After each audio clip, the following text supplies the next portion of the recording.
بسم الله الرحمن الرحيم وبه نستعين وهو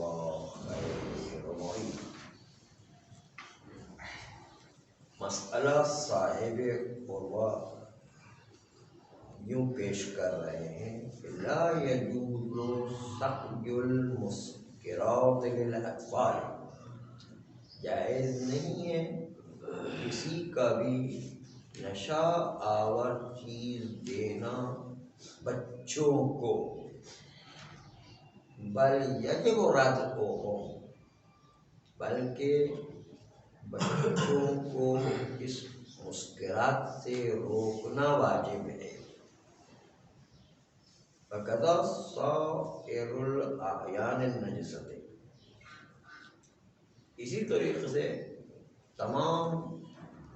عین نجس چیز اگر بچہ کھا پی رہا ہے تو ان کو روکنا واجب ہے اور ان کو کھلانا پلانا حرام ہے۔ اذا كانت مضرة لهم، جب وہ عین نجس بچوں کے لیے نقصان دہ ہے، بل مطلقاً، بلکہ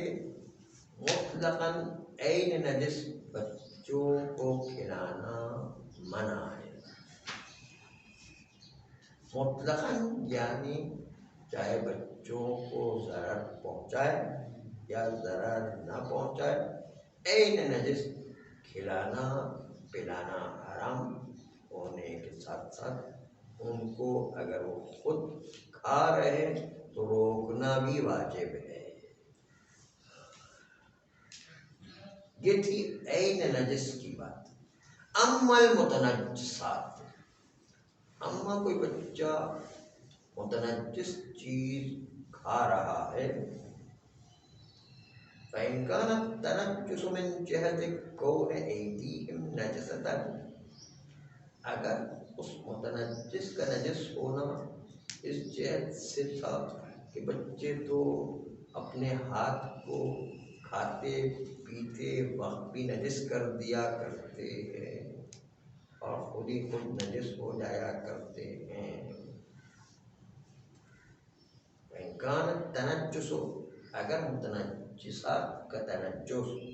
من جهة كون أيديهم نجسة، اس جہت سے کہ بچوں کے ہاتھ کھاتے پیتے وقت نجس ہو جاتے ہیں، فالظاہر عدم البأس بھی، تو ظاہر اس میں کھانے میں بچوں کے کوئی حرج نہیں کہ کھانے کے دوران ان کے ہاتھ نجس ہو جاتے ہیں۔ فإن كان من جهة تنجس سابق، اگر جو ہے بچے کو دینے سے پہلے ہی وہ کھانا یا پینا متنجس تھا، سابق سے ہی متنجس تھا، فإن كان من جهة تنجس سابق، اگر اس متنجسات کا نجس ہونا وہ پہلے سے ہی نجس تھا، فالأقوى جواز التصویب لأکلہ، پھر بھی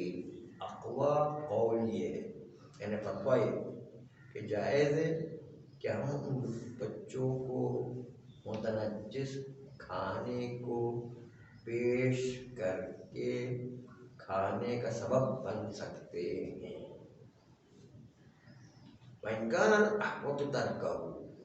اگرچہ کہ متنجس کو پیش کرنے کو ترک کر دینا احتیاط مستحب ہے۔ اما ردعهم عن الأكل والشرب مع عدم التصویب فلا يجب من غیر اشکال، اما بچے خود ہی کوئی متنجس کھا پی رہے ہیں اور ہم سبب نہیں بن رہے ہیں، ہم پیش نہیں کر رہے، خود ہی کھا رہے ہیں متنجس کو، فلا یجب من غیر اشکال، ان کو روکنا واجب نہیں ہے بغیر کسی شک کے۔ یہ تھا آغاز صاحب عروہ کا مسئلہ۔ آئیے اب اس کی تحقیق آپ کے سامنے آ جائے۔ کہتے ہیں کہ شراب اور نشہ آور چیزوں کو بچوں کو پیش کرنا اور عین نجس کو پیش کرنا، اس سلسلے میں آپ مطلب جان چکے ہیں کہ یہ حرام ہے۔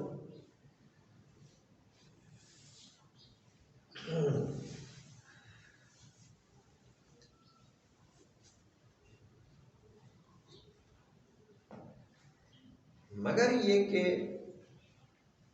وہاں پر سبب بننا حرام تھا، خود پیش کرنا حرام تھا،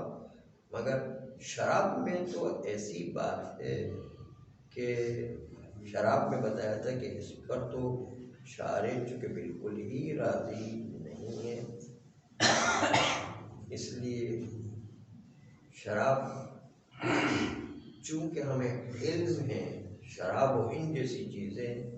جس میں شارع کسی طرح بھی اس کے وجود میں آنے سے راضی نہیں ہے، تو ایسی صورت میں ہم تثبیت کی وجہ سے حرام نہیں قرار دے رہے ہیں، بلکہ شارع کسی طرح چاہتا ہے کہ شراب بچوں کو نہ دی جائے، اس نسبت سے تثبیت کی جہت سے حرام نہیں ہے، بلکہ کسی طرح سے بھی اس کو بچے کو شراب سے روکنا ہے، نشہ آور چیزیں نہ استعمال کرے، نشہ آور چیزیں استعمال نہ کرے۔ اس لیے اگر تثبیت نہ بھی کر لو، خود بھی پی لو، تو اس کو روکنا واجب ہو جایا کرتا ہے۔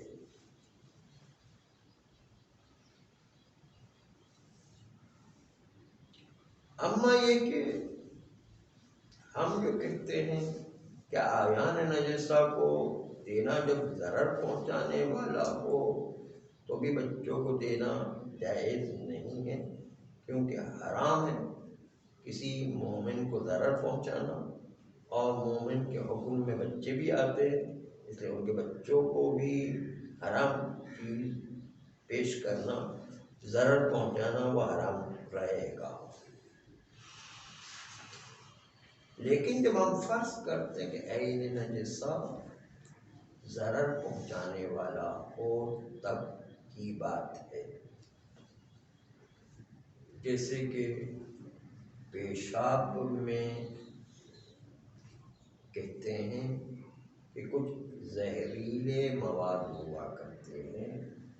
جو بچوں کو نقصان پہنچاتے ہیں، تو نقصان پہنچانے کی صورت میں اس کو پینے یا کھانے کا سبب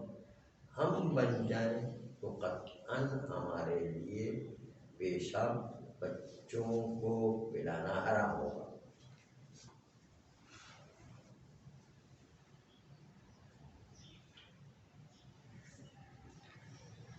اب یہ پیشاب پلانا اور ضرر عین نجس والی چیزیں پلانا، اس میں ہم بذات خود سبب بنے، چاہے وہ سبب بننے والا ولی ہو بچے کا یا غیر ولی ہو بچے کا، کوئی بھی بچے کو ایسی چیز دی جائے جو بچے کو ضرر پہنچانے والی ہے، وہ سبب ہر صورت میں حرام رہے گا۔ اما یہ کہ کیا ہم سبب نہ بن پائے تو پھر بھی بچے کو عین نجس کھانے سے روکنا واجب ہوگا، اس پر اعلان کرنا واجب ہوگا کہ بھائی یہ گندی چیز ہے، یہ ضرر والی چیز ہے، بچے کو یہ روکنا اور اعلان کرنا واجب ہوگا، جبکہ ہم سبب نہیں بن رہے ہیں۔ اس میں تھوڑی سی بحث طولانی ہے، انشاءاللہ۔